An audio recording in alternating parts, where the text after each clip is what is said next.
لەسەر سکاڵایەکی مەسرور بەرزانی سەرۆکی حکوومەتی ماوە بەسەرچووی هەرێم دادگای فیدراڵی ئامادەکاریەکانی تایبەت بە هەڵبژاردننی پەرلەمانی کوردستانی لەلایەن کۆمیسیۆنی هەڵبژاردنەکانەوە ڕاگرت.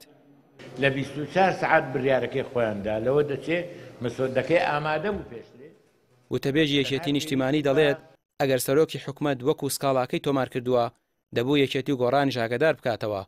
وتیشی ناکرێت پارتی وەکو شووتی بە شەرتی چەقۆ بەشداری هەڵبژاردن بکات و ترسی لێی هەبێت. لە 24 سعات بڕیارەکەی خۆیاندا لەوە دەچێت مەسۆدەکەی ئامادە بوو پێشترێ تەنها پێویستی بە شکاتێک بوو لەلایەن تاانێک بوو لەلایەن بەڕێز سەرۆکی حکوومەتی هەرێم داوا بکە کە ئەوە بکرێ و یەکسەر ئیمزاکرا و تەواو بڵام کرا. ئێستا ئەگەر دواخرا بۆ مانگێک بۆ 2 مانگ بۆ 3 مانگ ئەو کاتە برادران تر چیان دەوێت یانی پاشان چی ئایا دەکرێت ئێمە هەڵوێستی کە دەیبینین لەلایەن برادرانی پارتی هەڵوێستە بۆ مقاتعکردنی انتخابات یا بۆ منعی انتخابات. ئەم ڕێزەی کە هەمانە ئەم ڕێزەوە خۆی نامینێ ئەگەر ئێمە لە هەموو انتخاباتێک خۆمان دزیەوە ئیلا بەو شەرتە داخل انتخابات دەبین ئەوە شووتی نییە بە شەرتی چەقۆ. انتخابات و داخل انتخابات دەبی.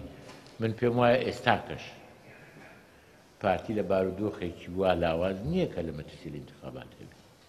گۆڕانیش یەکێکە لە پێکەنەرەکانی حکوومەت بەڵام بەپێی زانیاریەکانی پێیام پێشەوەی سەرۆکی حکوومەت سکاڵاکە لە دادگای فیدراڵی تۆمار بکات کۆبوونەوە و ڕاوێژی با وەزیرەکانی ئەوانیش نەکردووە. ئەو ڕاستە سەرۆکی حکوومەتە و جێگری سەرۆکی پارتیشە ڕاستە سەرۆکی کابینەیەکە کە تەمسیلی هەموو حکوومەت و لایەنەکانی شەکە بەڵام من ئەوەی کە تێگەشتوم پێم وایە لەوانەیە پرسە و ڕاوێژ لەگەڵ لایەنەکانە نەکرابێت چکە دوێنە کۆبوونی ئەنجومەنی وەزیران کراوە ئەو پێش دوێنێ و پێرێ داواکەی تۆمار کردووە. ینی ئەو بابەتە نازانم ینی واتی یەگەم گفتوگۆ و لێک تێگەشتن نەبەوە ئێمە وەکو خۆمان ئەگەر لەگەڵ دواخستنی هەڵبژاردنین بە ئاشکرایی لین ئەگەر لەگەڵەوە بین لەم پەڕێک یان شتێک دروستکەین و ئەوە بە ئاشکرایی لین بەڵام ئێمە وتومانە دژی دواخستنی هەڵبژاردننی.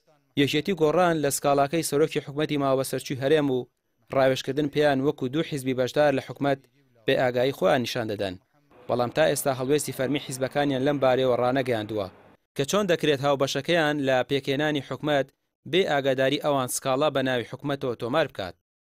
ڕامیار عوسمان کەناڵی پێیام سلێمانی.